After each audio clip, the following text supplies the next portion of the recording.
totally an economic probability that like sumo wrestlers are cheating. And I probably Yeah. should check myself before any sumo wrestlers kick my ass. But like,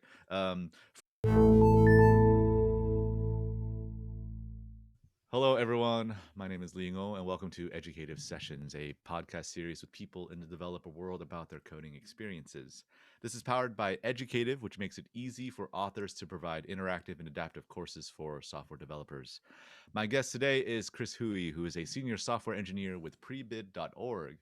And today we're going to talk about his transition from a disillusioned economist to an open source engineer. Chris, welcome to the show. Thank you. Excited to be here. Excited to chat with you.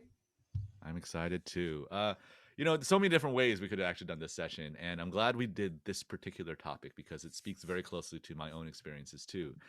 Your story begins in an unusual fashion. You once read a pretty famous book now and just fell in love with this material. Tell us a little bit about the book and what happened with your own experience with it.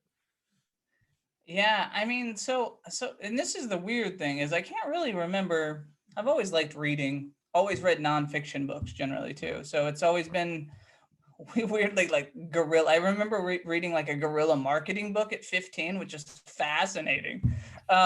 And I don't remember anything out of that book, but I remember reading it and just be like weirdly intrigued by different businesses and kind of the growth of businesses. So like Yeah.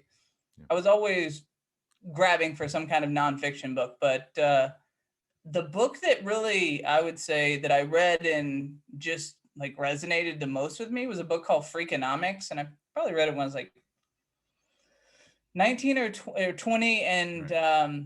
it was just something about if you're not familiar with Freakonomics, the whole premise of the book is essentially an economist that looks at data and analyzes just general problems. Right. And it's not, there's societal things. Some of them are definitely more controversial than not, but it was essentially saying, hey, like, where is the incentive to do X, Y, and Z? Right. And at the end of the day, like that is what economics is who is incentivized by this action, who wins from this. And the way that that book analyzed these questions was with data, but it was around who is incentivized Mhm. with the data. And it just resonated with me, and it just ultimately made me fascinated Mhm. by the I would go into finance because I was so intrigued by Mhm. the ability to look at financial constructs Right. and these like numbers and Right. essentially tell somebody you're a liar. And I Right. don't know Right. why that was Right. fascinating. I mean, I read that book around that same age as you as well. And I think that's like the prime age to read it because you're searching for a lot of questions. And what I found fascinating was I took economics classes and I was largely bored by them because they're just trying to give you the basics. But I'm grateful in retrospect that I saw those economics classes while reading this book because this book is meant to, okay, now let's turn it on the head and ask a different question, but follow those exact same logics you're talking about, right? What is how does X and Y and Z interact with one another? How do people think about incentivizations? There's a lot of controversy in it. I don't want to mention all of it, but like the one that leaps out to me that's not, I guess, as controversial is the sumo wrestler study. You know what I'm talking about? Yes, yeah, Yeah, like how they basically said, well, it's totally an economic probability that like sumo wrestlers are cheating. And I probably yeah. should check myself before any sumo wrestlers kick my ass. But like, for the most part, I just found that just thinking about the basics of math and how the game is structured in a certain way and the culture is structured in a way that this is a possibility, fascinating, right? So for you, however, of course, went on to study a career in finance based on this book or starting from this book. And something about that culture or something about that, however, seemed to not sit very well with you. So tell us a little bit more about that change in mentality.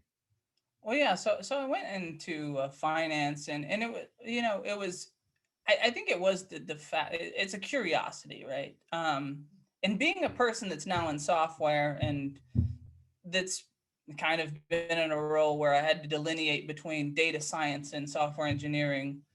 The thing that I always would kind of express was data scientists are curious. They want to look for something. They want to search for answers. Whereas on the software engineering side, you have this passion to build things and create. So I would say that I was more on the like curiosity side.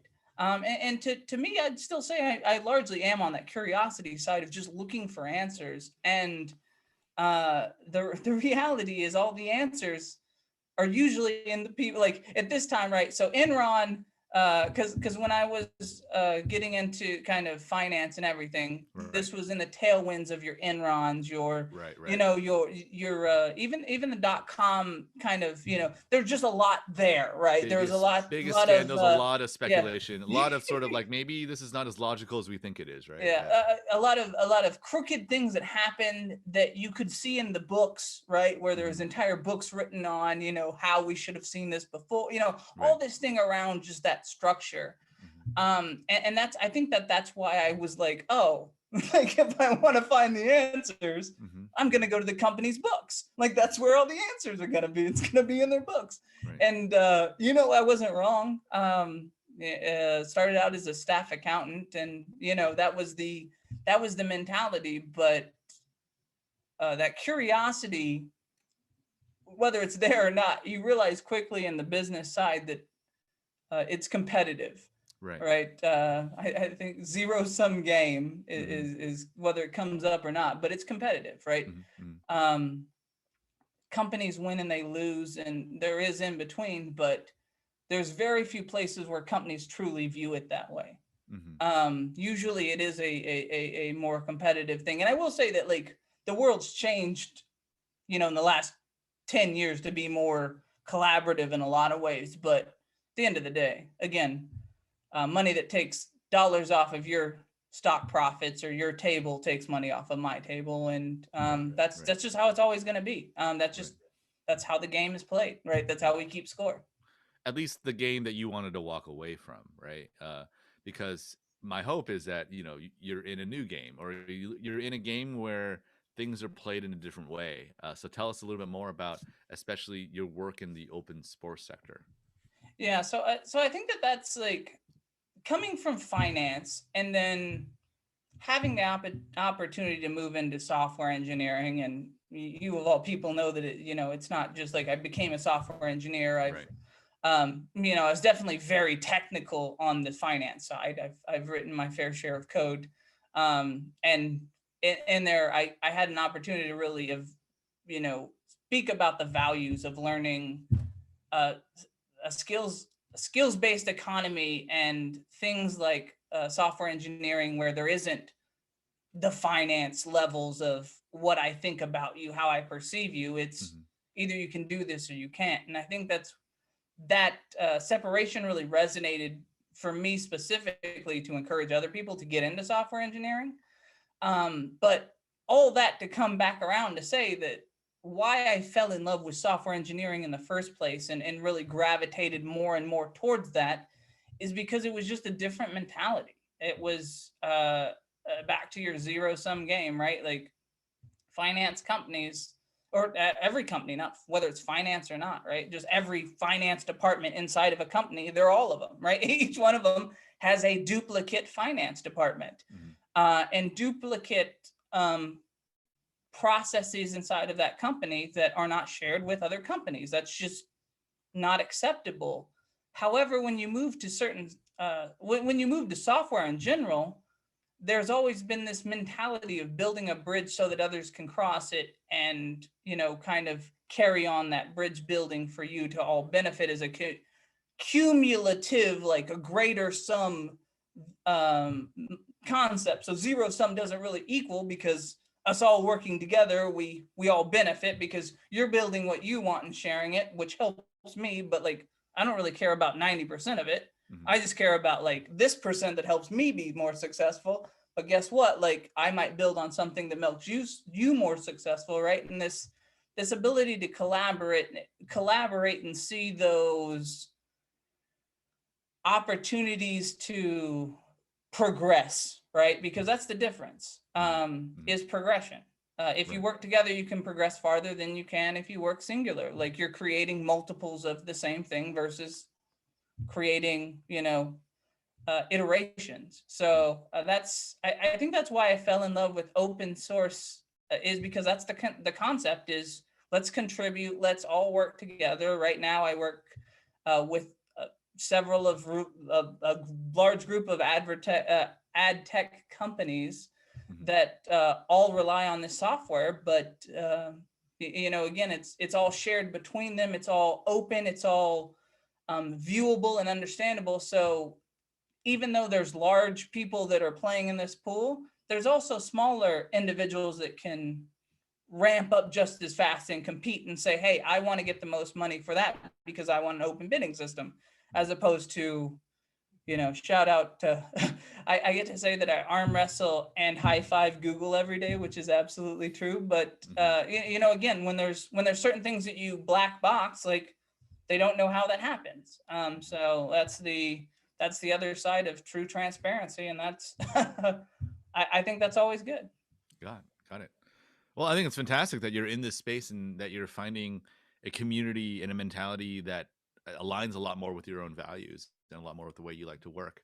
We've actually come to the end of our questioning, if you can believe it. And I'd like to give you an opportunity to do a shameless plug. It could be on the company you're working on or the work that you're doing or whatever, some kind of thing going on in the world. The floor is yours.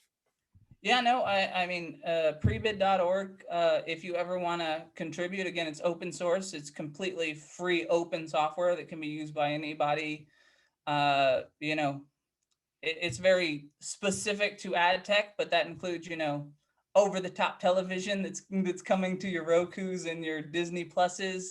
So it gives a lot of opportunities for other people that aren't really large publishers. If that's something that you think too many people have too much power, well, this is towards the evening of that. So I always encourage anyone to contribute and help out. Wonderful. Wonderful. Ah, Chris, thank you so much for, finally making this happen and being part of the show, and really appreciate you being present here. And I want to thank everyone else for either listening or watching this show either on YouTube or on Spotify or some major podcasting app that we got going on out there. And lastly, if you want to check out what we do, you can look us up at educative.io. So for all of us here at Educative, thank you so much and happy learning. Bye-bye now. Thanks, Lee. Hope you enjoyed that session. This episode is available on YouTube and also on many podcast platforms. If you'd like to be part of Educative Sessions, the form is open now to apply via the link below. You can also email me at lee@educative.io. Lastly, don't forget to like and comment on our content. Be sure to subscribe for us as well. And of course, you can learn more about us at educative.io. Happy learning.